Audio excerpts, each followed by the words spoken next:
It's because Western has not been down in this offensive zone much this game. So whenever those saves come, they're really big because he's definitely tensed up a little bit with this cold weather today.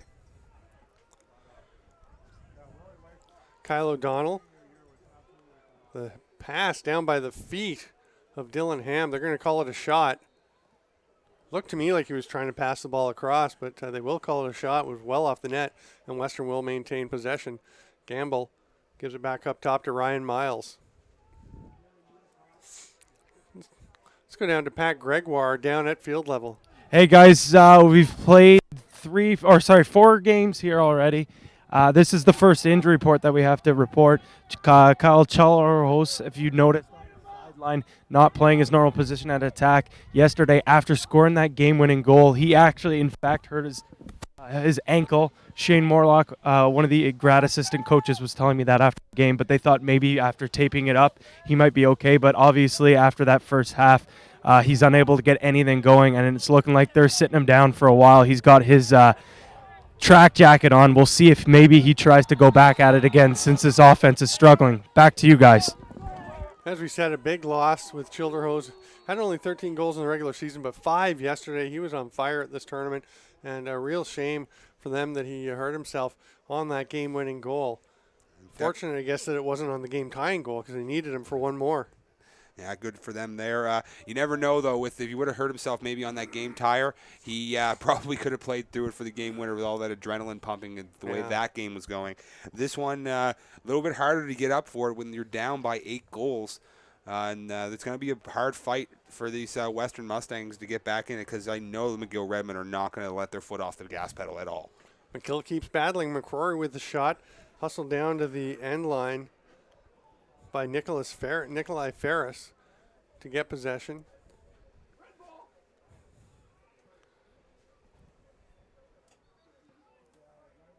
Play blown back in. Clock has stopped.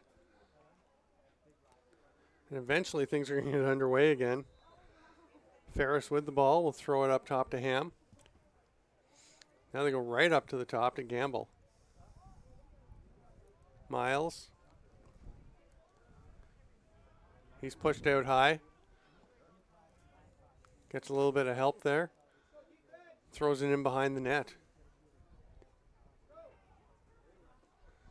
Ferris. McGill Redmen giving up, showing no signs of letting up on defense here. There's not the slide a cut comes. There's not an open player for these Western Mustangs to get to the net. You can tell McGill not satisfied with just giving up one goal to this point. They want to keep Western off the scoreboard as much as possible. That ball can't be scooped up by McGill, so Jesse Gamble gets it back. It was Bradley Hoffman just losing the handle, but now Danny McDermott gets it. He's going to go for a bit of a run. He's past midfield. You know, and him jogging just up the field. Doesn't look like it's a full sprint, but he covered so much ground so quickly. Just always stick at the ready. That shows the experience that he has and brings to this team. Tries to make the pass across to Spencer Bromley. Can't connect. Maybe he should have gone to Quentin Bradley, who scored a goal earlier and was up there with him. Oh, absolutely. Two All-Canadian long poles featured on that squad there, as well as Jack Stewart, another All-Canadian long pole for these McGill Redmen. That's why their defense is what they are, only allowing this one goal so far and only 30 minutes left to play here in the game. Yeah, and Stewart, as we saw earlier, when he scored a goal, actually playing with a short pole today for a while. He elicited a great deal of excitement on the McGill bench when he put that one in. Not just first goal, first point of the season, looking at the stats here. Huge for him. There's a hard shot from the outside. That one turned aside, though. As Biella is stopped. Zach Grace passes it up. McCrory battling for it along the sideline. Just going to slip out of bounds. And Tim Murdoch, the McGill coach, still into it. He is signaling red ball as soon as that ball went over the line. Murdoch is always animated on the bench, no matter what the score is of a game. He's really into this McGill team, being with it for a long time through ups and downs, and helping build this program into the powerhouse it is. He's done such a great job of you look at the players he gets, and it's easy to think about the recruiting side of things, but you watch the way that these teams play. They're so composed, so organized and responsible, and a lot of that comes from the coaching of Tim Murdoch and his staff. And they move the ball. There's a nice shot from the slot, but it goes just a little bit wide, and Alex Rohrbach will go pick it up. Reese Burnell looking for his second goal of the game, just missing the top corner. Ball comes over to Goodwin. He's watched by Peter Hunt.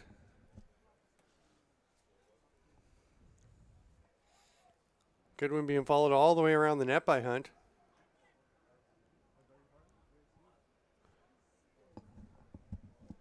Biella gets it out to Sassone Lawless. He was thinking jump shot again. Instead, he makes the pass back to Rohrbach. Rohrbach watched by Matt Spanger. Redmen just willing to keep it on the outside. Going to take those high percentage shots, especially now with an 8-goal lead. 9-goal lead as that one is tucked home by Connor Goodwin. He's on absolute fire so far here today. Just taking this team, as a team captain, putting it on his back, saying we're getting back to this national championship game in a rematch against Guelph, which they lost last year. And actually, if they can win, this will be 3 straight years McGill Redmen have made it to the national championship game. We're going to get to see the replay here. Go and just using his speed, just noticing his defender maybe just a little flat-footed for a second, and just getting in tight and getting that goal. Interesting going back across the green over to the far side as he was pulling down towards the near side and had Grace starting to slide across with him. Didn't open up a lot of space, but you can see he realized that Grace's momentum was carrying towards the near post and just lobbed it back the other way, actually leaving time for Grace to vacate the space. I've noticed also, too, lots of goals going in on Grace just below his hips. A lot of shots teams are finding last night, too, as well. Just to get just enough low that he's not willing to put his leg on it or get his time to get the stick down. Maybe McGill doing a little bit of pre-scouting in last night's game as we saw like the entire roster sitting here watching that quarterfinal. Michael Brown, the backup goalie, still standing over on the sideline, looking like he's ready to go if they need him. Looks like they're not quite ready to pull the trigger on that switch yet. Normally the backup wouldn't take off his track jacket and everything to stand there and get rained on. Bromley, watched by Kranz, throws it back up to the top. Little juke and jive there. Bromley takes the pass.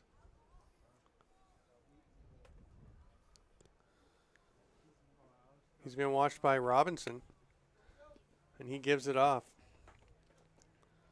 Spanger's tracking down Rohrbach.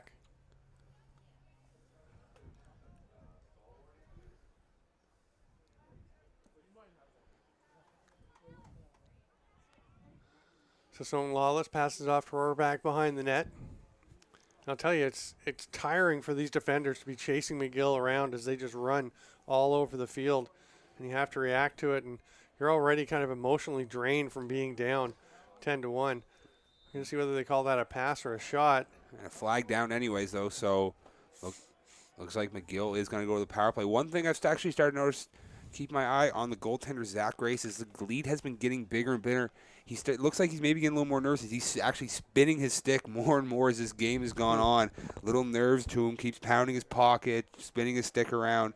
I noticed he wasn't doing it a lot early, and a high shot from McGill now, a 10-goal lead. Connor Goodwin goes low to high, just drops down a little below sidearm and rips that one up under the crossbar. And Zach Grace is actually walking over with his team towards the sideline. Time has stopped at 5:12. McGill is going to stop the clock here so they can keep their power play going here. McGill, like I said, not going to let a foot off the pedal even though they're up by 10 goals. You're going to see this replay. Goodwin just an absolute laser beam top shelf there. Grace just had no chance because it was too fast to get by him.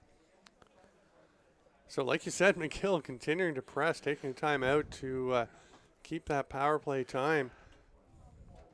There's a shot of one of the coaches just having a word with Zach Grace, who's standing alone away from the rest of the club.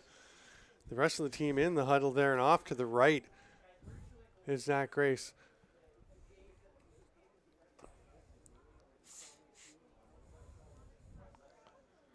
Look at the left side of the screen.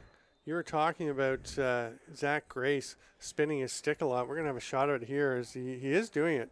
He's pretty constantly spinning that stick in his hands. He'll come back into the view in a second.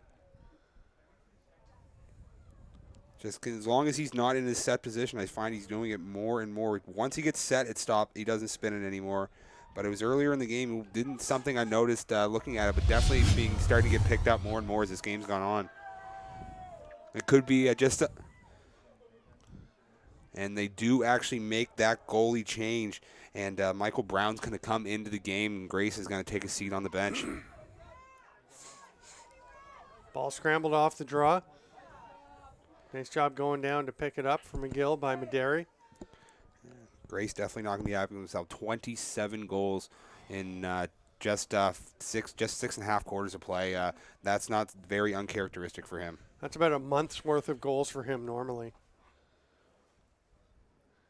Bella down to Rohrbach. He'll circle in behind. Nobody's coming to get him, but he's still going to move his way out. I thought he might just sit there and wait, but he gets it a good one. He rips it, trying to test the new goaltender, but they can't get one on net.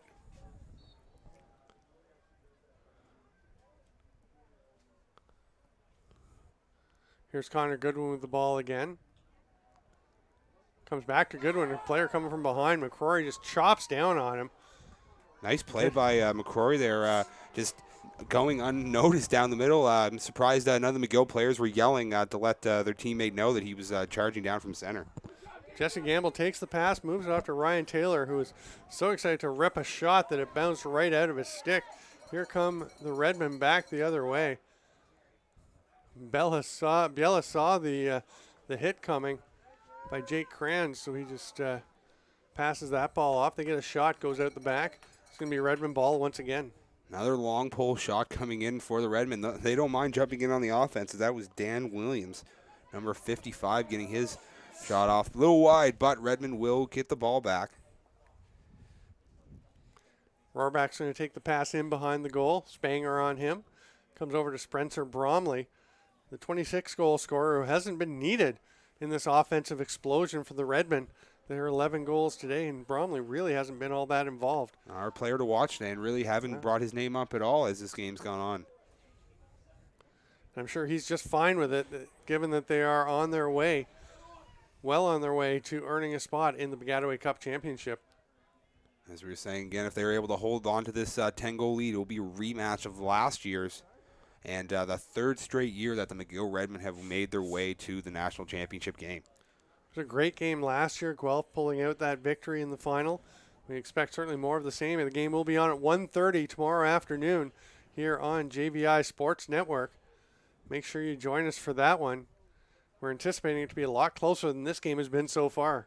This is the only game so far that we've seen a big lead developed at this point of the game. Everyone being a tight nail-biter right to the very end. There's a save by Brown. It bounces and almost goes into the net. It hit him, hit his stick, went up in the air and came down. He didn't see where it was for a second, and luckily for him, it bounced off to the side of the net. He's going to take the patient clearing approach. That's always good. Goaltender, getting that first save in when you come in, coming off the bench. Give yourself a little confidence going, because if that first shot goes in, it can make most goalies shake the rest of the game. Hayden Smith out on the field. We haven't really seen much of him. He puts his shoulder into a Redmen player and immediately starts limping. We wonder if he has been nursing an injury, and they decided to give him a try, and he is really in a lot of pain. The referees are going to blow play down as Smith, with that flowing red hair, will gingerly make his way across the field. The trainer is out to meet him. Pun intended? You got that one, eh? That was pretty good, I thought, the way I slid that in. As we're going to see the replay here maybe for a second. Oh, we're going to show the two goaltenders here. As you can see, Zach Grace on your left screen there, standing on the bench with another Western player. Now out of the game, and goalie Michael Brown in relief, getting into 3 games in this so far in the season, not actually starting any of them, as if you look at the records there. Grace getting all the starts, but not a bad season overall. Only 75 minutes, though, totally played. Hoffman moves the ball up to Rakosi. Rakosi under some pressure, and the Redmen eventually give the ball up. Western's trying it back, but McGill not ready to give up on the ball. Nice little play to just slide it over to Spanger there by Jake Kranz, and Western gets possession. On the clear there on center, Western wanted to jump. Player had the ball, wanted to jump across, but he couldn't as there was no one back there covering for him. That's McGill sort of took advantage, was able to strip it loose. Ball comes to Neeb. We're into the final minute of the third quarter. Still 11-1 for the McGill Redmen. Jordy Jones-Smith taking the ball down deep.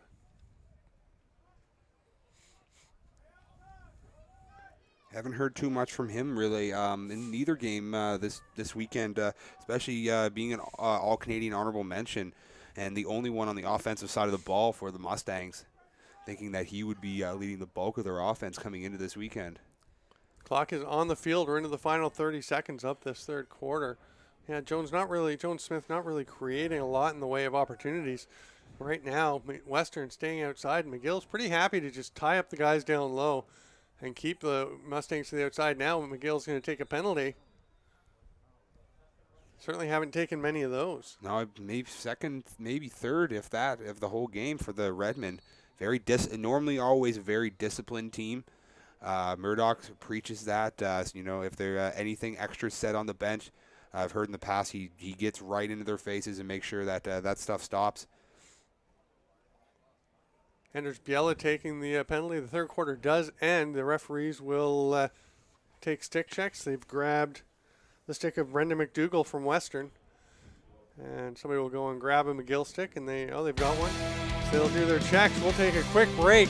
We'll come back. I'm Stephen Stamp with Malcolm Westhaver and Pat Gregoire bringing you this JVI Sports Network presentation of the 2014 Baggataway Cup semifinals.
Welcome back to the Baggataway Cup 2014. It is the semifinals. Western gets possession of the ball as McGill has taken a penalty at the end of the third quarter. So Western just held on to possession.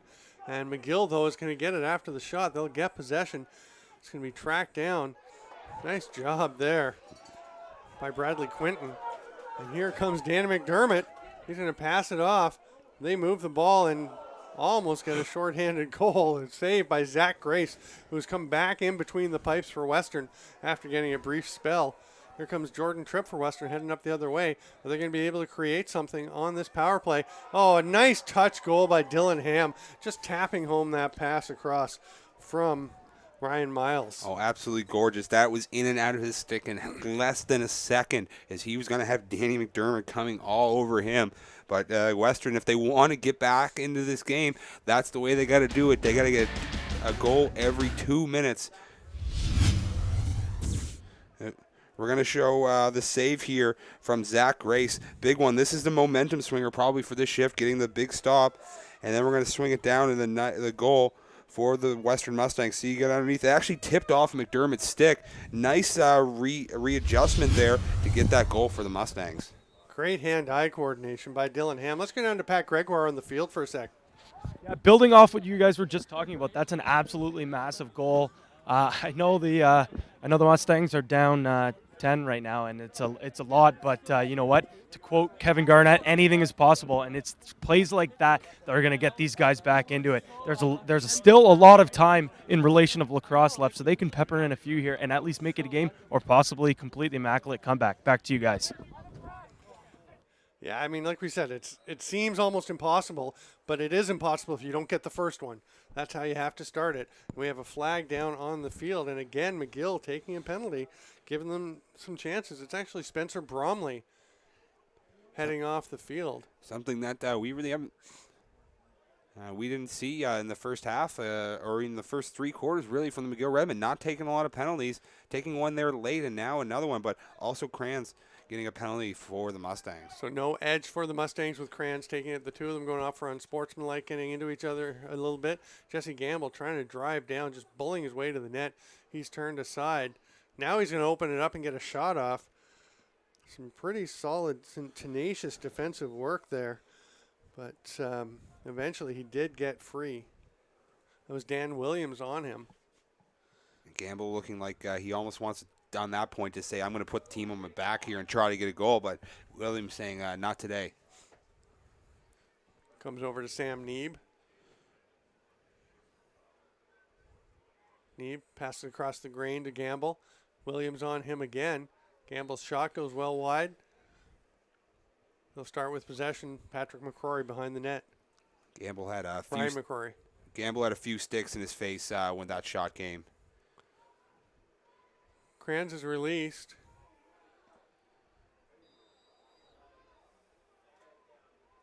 There's a flag down on the play. Spencer Bromley still sitting in the penalty box. I think he must have had a 1-minute penalty. Injured player down for the Mustangs right now. As that's Sam Mead jogging off. We're going to see the replay here, what took him down a little bit there. Going into that triple team. Big hit there from the Redmen. That's going to be, they're going to say that's a penalty there. So it looks like the Mustangs are going to go up 2-man, 6-on-4 here in the offensive zone. This is what they need to bury one here on this power play. Western taking their time. McCrory waiting. Gets it over. Jordan Tripp goes down low. There's a quick release and a goal for Western.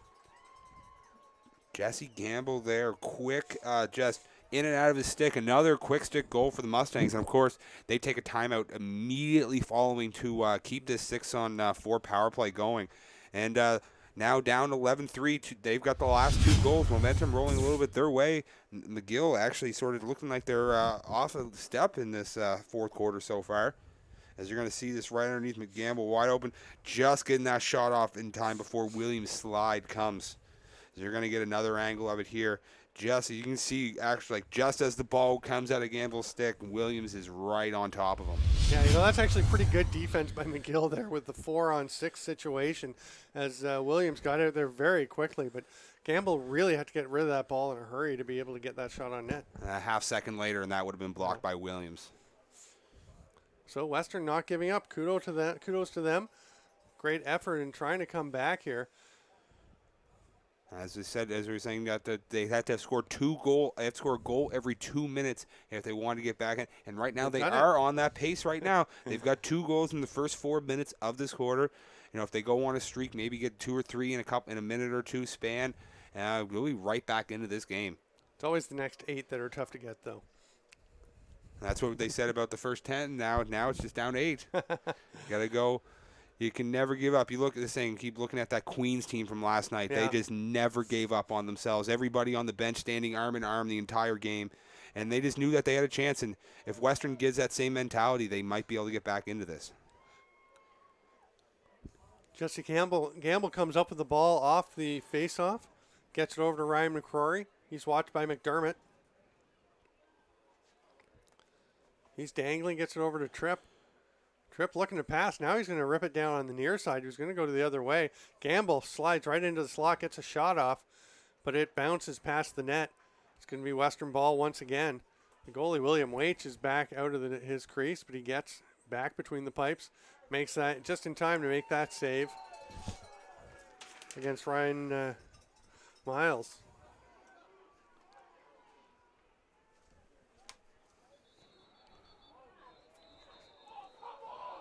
There's a bit of a scuffle over in front of the McGill bench.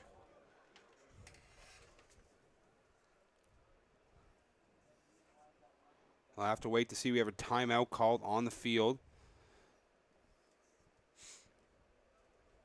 Handing out a few penalties out here. Maybe our on-field reporter, Pat Gregoire, has a little more insight down on the field. Anything coming from you, Pat? Yeah, that was it. They're calling that a 3-minute cross check on that one.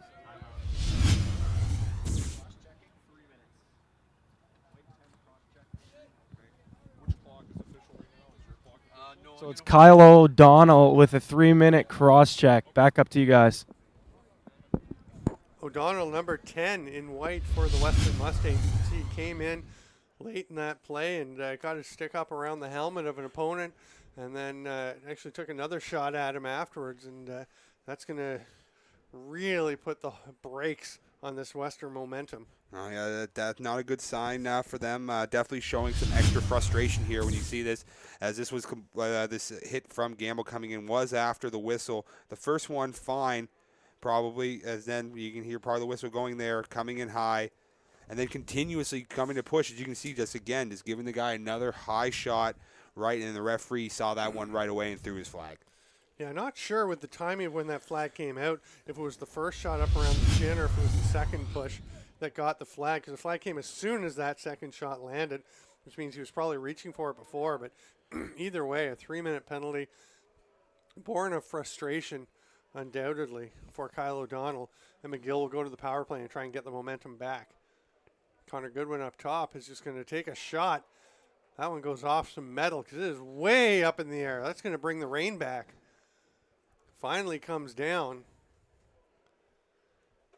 Rohrback just was sitting in the corner, staring up into space, just waiting for it to come down. That could have been a little scary if a Western defender decided they wanted to try to press. Yeah.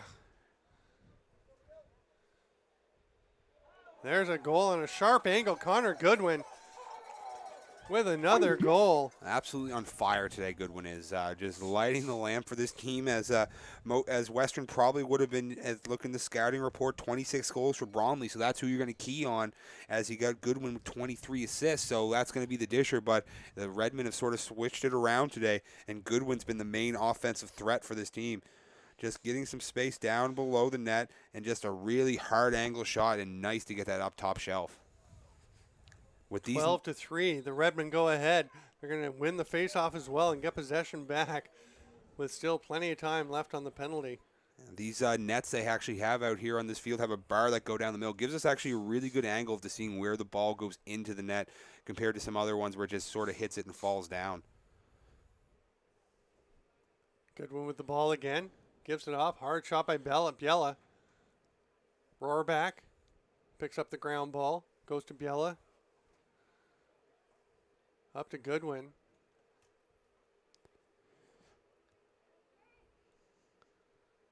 Patience by the Redmen, moving the ball around on the outside. Now they go to the cutter in the middle, or the man set in the middle, which was Bromley. Can't accept the pass. Zach Grace is going to have to get out of his crease. He'll just roll it back into the crease for himself. That was a little bit of a risky one. Most goalies, when they do that roll, it's never right in front of the net. All of a sudden, that takes a wrong spin, and that's an own goal. Yeah. Worked out well for him, though. As Western gets the ball up the field, but the player is knocked down. As Jordy Jones-Smith gets knocked down, McGill heads back up the other way. McGill defense at the beginning of this quarter showing maybe just a little bit of cracks, shoring things up, though, definitely after those two quick Western goals early in the quarter. Goodwin with the ball up top. So Lawless goes down low to Rohrback.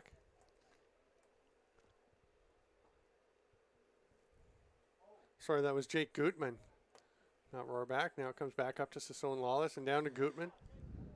He'd love to get one. They're moving the ball around well. Up to Sassone Lawless. Gutman. Nice defense by the shorthanded Mustangs. Jesse Gamble all over the field. Getting from player to player so quickly. Great lateral movement. Oh, absolutely amazing. Seeing also down low a short stick going in the corner post position. That's putting a lot of pressure on a man down there to cover up against some high-powered offensive players. Ward off by Biela, and the Western Mustangs come back the other way. Jordy Jones-Smith striding down the field with Sassone Lawless on him.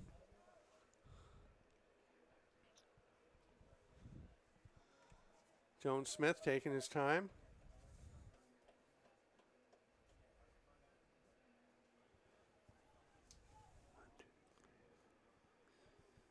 All even Jesse out there Gamble. now with that 3-minute penalty off the... Yeah, the penalty is over. Gamble takes another shot.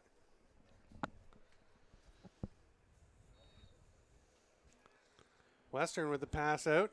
That one gets away. Nice job by Kranz. If he was able to stay on side, he was not. And it will be McGill possession. He came rushing out to the center line, tried to keep the ball back on the other side of center, but his foot just went over the line. Using also a little bit of extra hand help there as he fell forward to keep his balance. So with that, McGill is going to get the ball back again. The little things that are going on out here that McGill just keeps winning, those tiny little battles that make the big difference.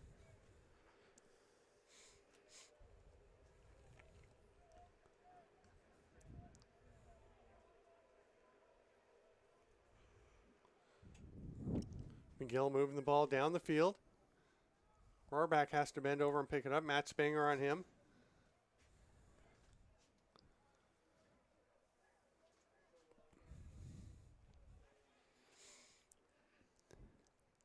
They get it over to Bromley. He goes back up to the top. Drew Laird with the ball, getting some playing time. He gives it off, and now the ball. That's a pass. That's not going to connect by Rufus Frost, and Western will get the ball back. That was a good job. That didn't connect there in the end. As on the corner there, Bromley was pretty wide open as a slide earlier from the Mustangs and created without a recovery. No, it's fine.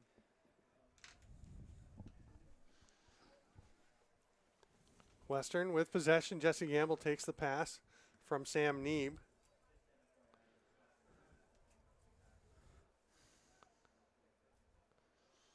Neeb with a head fake. The defender's not going anywhere. That's Nick Sobry on him. Neeb all the way around back. Sobry staying with him. There's a hard shot, but it's stopped by William Waite, who's been very solid. Kyle O'Donnell coming back from the 3-minute penalty to get that shot off.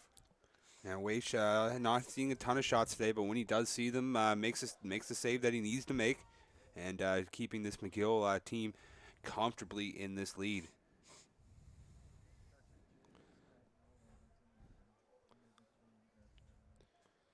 Oh, our mistake. We didn't notice that Jamie Spagnolo actually went into net for William Waite, giving him a chance to get some playing time here at the Baggataway Cup. Yeah, the so far on the season, if you look at the stats, Spagnola, he got into 9 games this year throughout the season. So McGill definitely getting lots of opportunity for both of their goaltenders. And if you look at, he's played 321 minutes this year. So that's a lot of time for what considered a backup goalie. Shot and a goal there by Anders Bella. Bella having a very strong game finishing. It's either a second or third goal. I'm pretty sure that'd be a hat trick for him today. I think it is 3 yeah. for Biela, so good game for him. Yeah, strong and coming from the midfield. Always good to see scoring. That comes from the also not just your attackman. No one around him really there as he had a defender next to him, as you're going to see, but just because of the protection of where his stick is, just no chance for him to get to it whatsoever, and getting that shot off before the slide came. Biela, an example of the international flavor of this McGill team. He's from Milwaukee, Wisconsin, went to Whitefish Bay High School. That's the one, if you go on the CUFLA site, Rohrbach Robert Murdoch, the head coach, really good at updating that the McGill site so you can know where everybody's from, where they played their previous ball, and so you can lots of scouting information on the McGill Redmen roster. 13-3, they lead the Western Mustangs. Little hand switch by Drew Laird. He'll get the ball over to Frost, who gives it now to Alex Linton.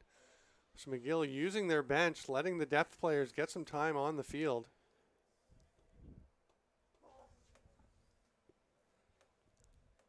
Frost.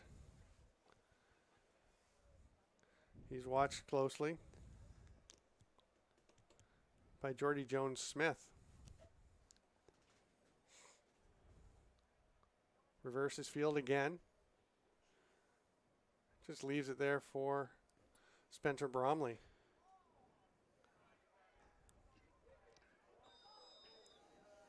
Going to be a push on the back against the Mustangs. McGill going to get the ball back. Haven't really seen any stall balls called by the referees. Even with the 10-goal lead, McGill continuously just pushing it to the net. Trying to keep scoring. So the referees see no need to try to call a stall on. And they score another goal, and it is Spencer Bromley this time taking the pass from Drew Laird. And, that's something that will happen when you do go to your bench depth with the lead like this and give a lot of guys a chance to play. They want to get out and show what they can do and play hard, so they're not going to slow things down. Showing depth, and if you have a deep bench, a huge asset to your team, able to score from lots of lines, giving defenses different looks on different guys all the time. So you're going to see that nice pass in the middle. Bromley, not a lot of time to get that shot off and able to do so. Western a couple times has had chances to stop some of these goals today, but the McGill Redmen very quick at getting the ball in and out of their stick to bury. Western comes up with the ball off the face-off.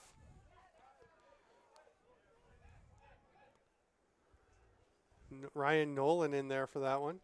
He comes up with it, and eventually the ball works its way over to Jesse Gamble.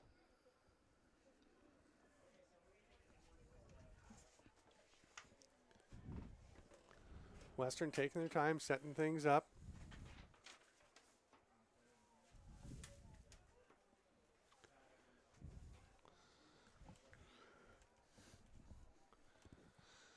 Western driving down the alley.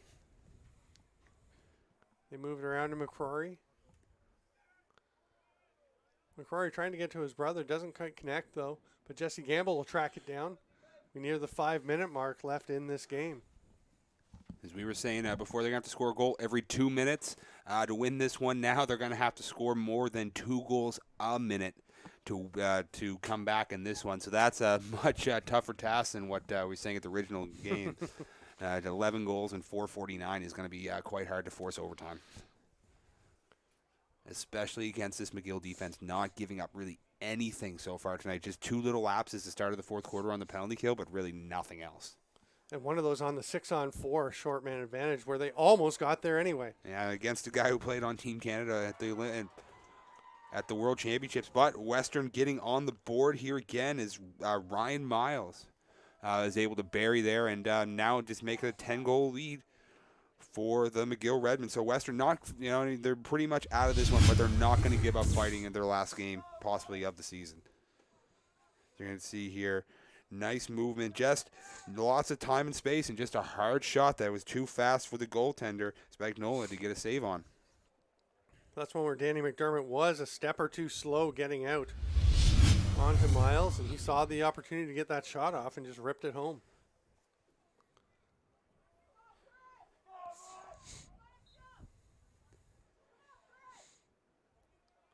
Scrambled battle. Madera just shoves over his man. So it's going to be a Western ball after that.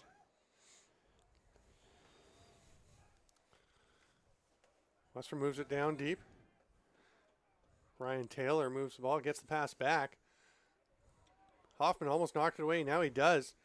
He's going to scoop it up with that long stick and pass it over to McDermott. McDermott looking for the outlet pass. And McGill just continuously finding easy pass up the field, break out. Really no pressure coming from these Mustangs. Ball gets into their goaltender or long pole stick, and it's up into the offense in the matter of seconds. Yeah, even with this big lead, the 10-goal lead, they're still looking up the field, trying to push the ball. That one's going to come back to Linton.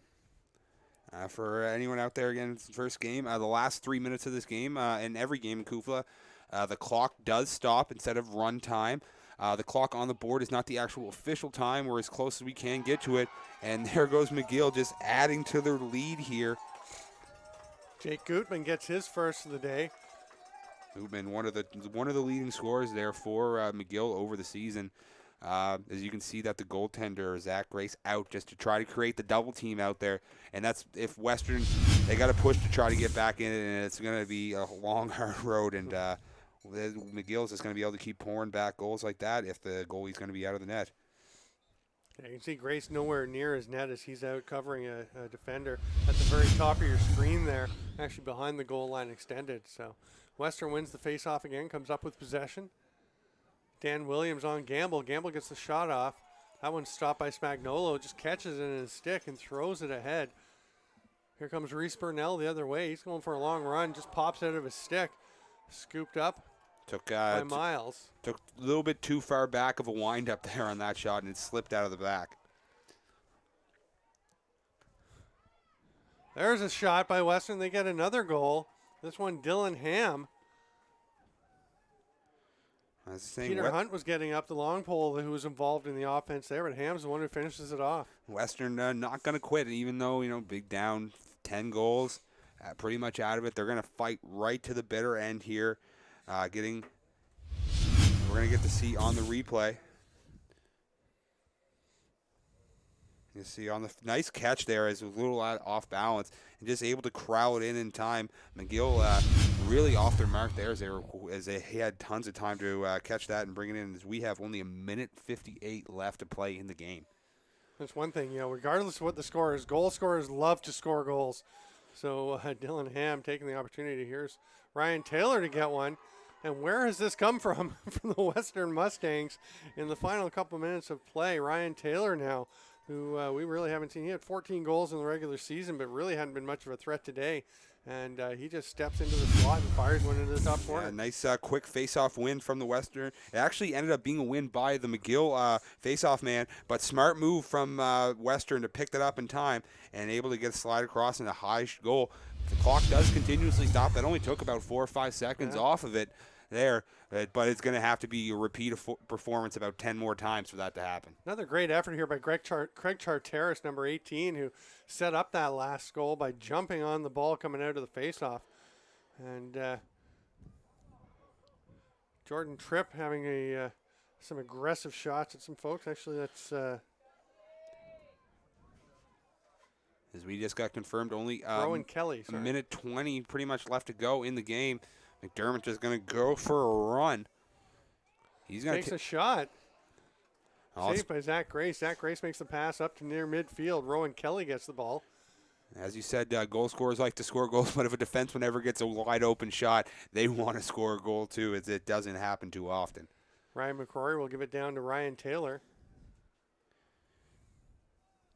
Into the final minute of play, it looks like. Neeb with the ball at the top. That pass gets away, but there's the man in behind to pick it up, McCrory. Trying to fight his way through a defender. Bradley Hoffman, he gets a shot off. Nice effort. It's picked up by McDermott. He makes the pass over to Spagnolo. Spagnolo with the long crossfield pass up to Hoffman. Lots of time for him as Western is trying to press everybody all over the field, leaving somebody open somewhere. Clock has walked onto the field, so we're into the final 30 seconds of the game. McGill Redmen look like they're just going to try to pass it out around the outside and kill off this clock, as they're going to book their ticket to their third straight Baggataway Cup championship game and a rematch of last year's against the Guelph Griffins. The big thing for McGill, last year they dominated Queens in the semifinal win. This year they dominate Western. They win to go on. They're not going to want to have the same result in the finals they had last year, but they have to be pleased about the way this semifinal has gone, winning 15-6 over the Western Mustangs. They maybe last year riding a little too high after that win. Most of this team on the McGill Redmen were there last year for that team, and a lot of them there 2 years ago as well when they won the national championship. So they're going to know that going into this game tomorrow that they take this Guelph team too lightly like they did last year. They're going to end up not taking home that Baggataway Cup. The the players of the game from the Western Mustangs, the defender, Matt Spanger. Pretty hard to choose for a team that lost 15-6, but Spanger was pretty solid throughout the day and got involved in the offense and did some good things. A much easier selection for the McGill Redmen with Connor Goodwin scoring a bunch of goals. Just the whole offense flowed through him. He was just outstanding. Every time you hear his name, he's touching the ball, getting lots of good looks, a lot of his shots, hard rips, and no chance at all for the Western goaltender, Zach Grace, to stop it. Grace very uncharacteristic, though, in these last 2 days. Pat Gregoire is going to try to grab an interview with after the handshake lineup. I believe he's going to try and get Connor Goodwin. He is down in the midfield area. And you know that, like you said, a lot of these players back from last year, Tim Murdoch and these players saw what happened when they went into the final riding high after a win like this against Queens. So you know they're going to come in with their work boots on, ready to put in a workmanlike effort and not take anything for granted. McGill looking to get their second ever Baggataway Cup championship. Only twice in the history of this league an Eastern team has won the trophy. Bishops back in 2011, then followed up right away by the McGill Redmen in 2012. But other than that, it's been complete West dominance of the CUFLA, and McGill's looking to try to change that story here. You know, one of the things the East Division historically has been the weaker division. It is improving. The teams are getting more competitive. Teams having some years where they are competitive, but the East, a lot of the lower teams don't give the top teams the competition that some of the Western teams do. So McGill, one of the things they've done for people who aren't aware of it is every year they go down and play 2 or 3 games in the United States against NCAA teams. They've split pretty much most of those games. I know they've played Plattsburgh State a couple times, and that certainly gives them some competition during the season to help prepare them for this type of game. Not today necessarily, but certainly tomorrow when they're going to face the World Perfect. Oh, most definitely. Especially they get a lot of connections down there with all the American players they have on their team, finding other friends of theirs that play in other programs, as well as Coach Murdoch able to go down, find those setups, and get those competitions. Because when it comes down to it for McGill, a lot of times their main competition games is they were able to take care of Queens easily this year. Maybe one of the games a little tighter, but normally it's 2 games a year when the Bishop Gators play them, and that's about it for those 2 teams. So the same thing Gators do as well, travel down south, and it's a good thing McGill does that because it's definitely helped them move their way to the national championship game. You can see the handshake lineups finishing up. Pat Gregoire over there grabbing his man. He will be joined by Connor Goodwin. They're just heading to midfield, and we will have them in just a second. And what a game by Connor Goodwin. He's getting his congratulations from Pat Gregoire, and we are going to go down onto the field to Patty Gregoire. If you want to just look that way. Yeah, no worries. Yeah. Oh, boy. Hey, thanks, guys. I'm alongside Connor Goodwin, the blue-collar lacrosse player of the game. Connor, big win for you guys. Offense obviously clicking, bearing 15 goals. What was really working for you guys there up front? We were playing well. Everyone was chipping in. So we were running well, we were passing, catching, we were moving, and people were bearing the shots, which was huge for us. As I mentioned, 15 goals. At one point, you guys had a big lead, almost 12 goals. How do you guys focus on that and continue playing so you don't bring any bad habits into the next game?